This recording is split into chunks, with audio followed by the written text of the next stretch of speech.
ಚಂಚಲ ಹೃದಯದವರಿಗೆ ಹೀಗೆಂದು ಹೇಳಿ, ಭಯಪಡಬೇಡ, ಎದೆಗುಂದಬೇಡ.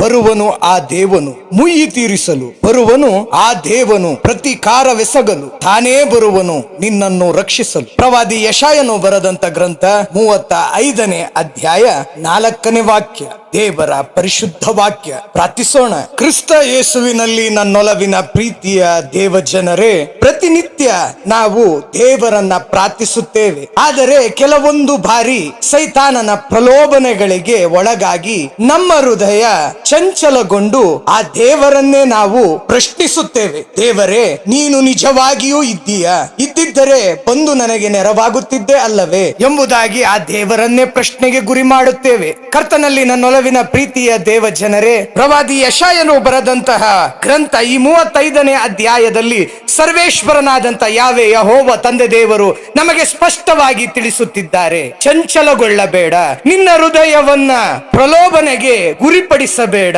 ನಾನು ನಿನ್ನನ್ನ ಸೃಷ್ಟಿಸಿದಂತ ದೇವರು ನಿನ್ನನ್ನ ಕೈ ಬಿಡುವುದಿಲ್ಲ.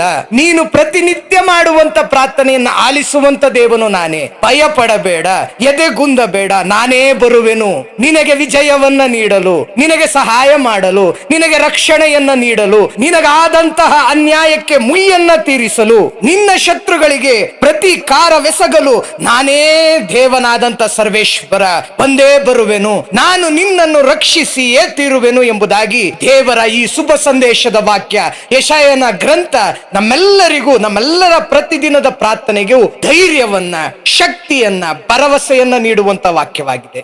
ಈ ವಾಕ್ಯವನ್ನ ಕೊಟ್ಟಂತಹ ದೇವರಿಗೆ ಕೃತಜ್ಞತಾಪೂರ್ವಕವಾದಂತ ಸ್ತೋತ್ರವನ್ನ ಸಲ್ಲಿಸಿ ನಮ್ಮ ಪ್ರಾರ್ಥನೆಯನ್ನ, ಪ್ರತಿನಿತ್ಯದ ಬೇಡಿಕೆಯನ್ನ, ಪ್ರತಿನಿತ್ಯದ ನಮ್ಮ ಪ್ರಾರ್ಥನೆಯ ಕೋರಿಕೆಯನ್ನ ಪ್ರತಿನಿತ್ಯ ದೇವರ ಮುಂದಿಟ್ಟು ನಾವು ಪ್ರಾರ್ಥಿಸೋಣವೇ. ಕರ್ತನೆ, ನಮ್ಮ ಪ್ರಾರ್ಥನೆಗೆ ಸದುತ್ತರವನ್ನ ದಯಪಾಲಿಸಿ ನೀನೇ ಬಂದು ನಮ್ಮನ್ನ ರಕ್ಷಿಸು ಕರ್ತನೆ ಎಂಬುದಾಗಿ ಪ್ರಾರ್ಥಿಸುತ್ತಾ ಕರ್ತನನ್ನ ನಾವು ಸ್ತುತಿಸಿ ಆರಾಧಿಸಿ ಪ್ರಾರ್ಥಿಸೋಣವೇ. ಆಮೆನ್.